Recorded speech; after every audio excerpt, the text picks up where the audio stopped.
Arya Hale woke to the sensation of drowning in fur, not metaphorically. Literally.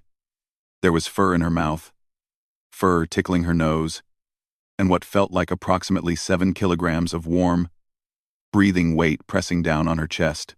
She blinked sleep from her eyes and found herself staring into a pair of luminous golden orbs, barely 5 centimeters from her face. "Kexi," she croaked. "Off."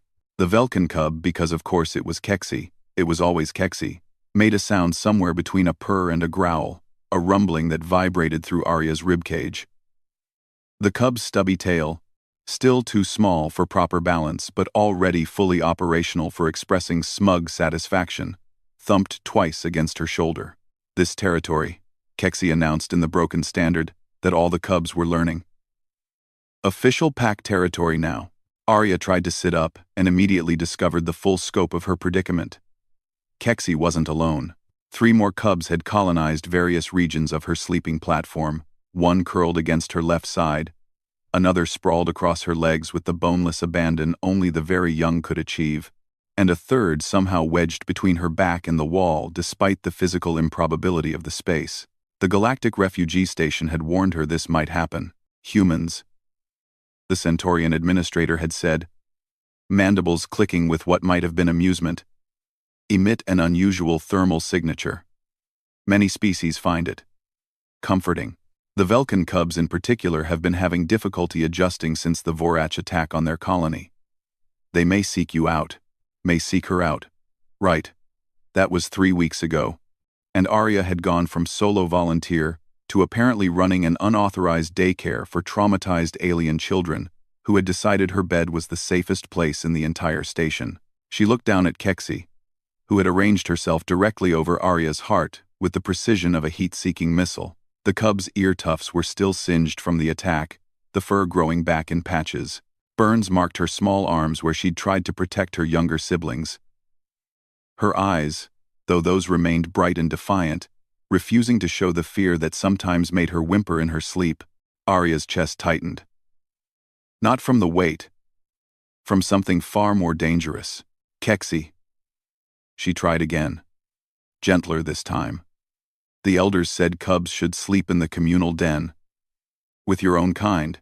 "You are kind," Kexi replied, the translator chip in her ear rendering her words in standard even as her mouth shaped different sounds. "You have pack warmth. Elders are cold since homeworld burned." The simple honesty of it hit harder than any diplomatic briefing. Arya had read the reports. The Vorach didn't believe in survivors, they believed in sending messages.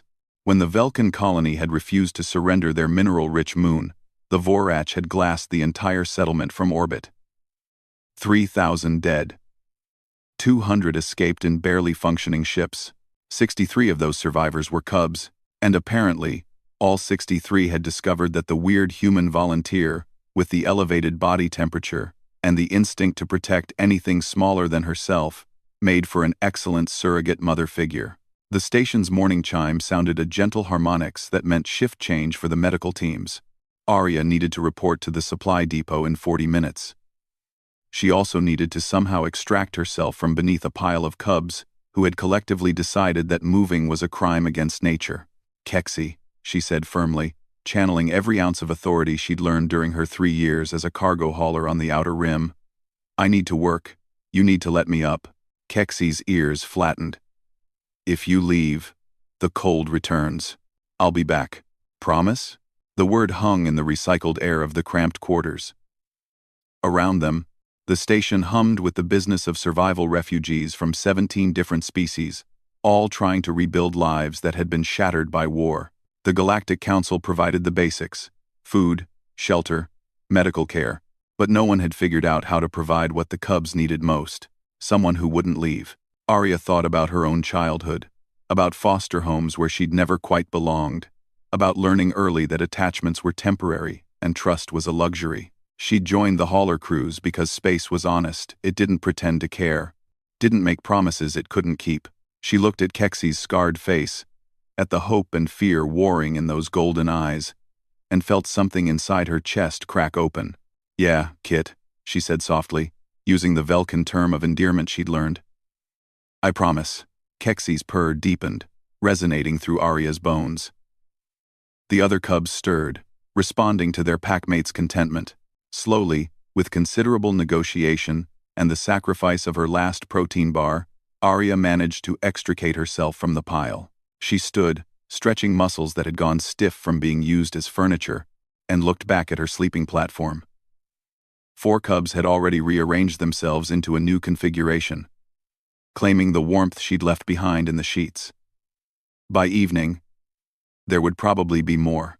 The Galactic Council had rules about fraternization between species, about maintaining professional boundaries, about not forming attachments that could complicate refugee placements. Arya had signed 47 different forms promising to remain objective and uninvolved. She looked at Kexie, who had somehow produced a datapad and was already pulling up the station's educational programs with the determined focus of a child who'd decided knowledge was armor.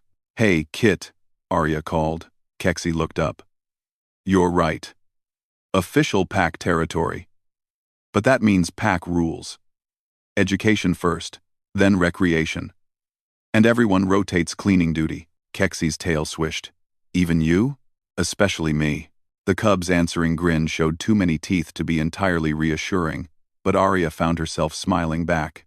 Maybe the council had it wrong.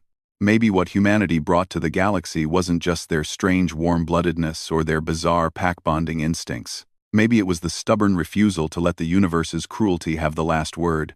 Arya grabbed her work jacket and headed for the door.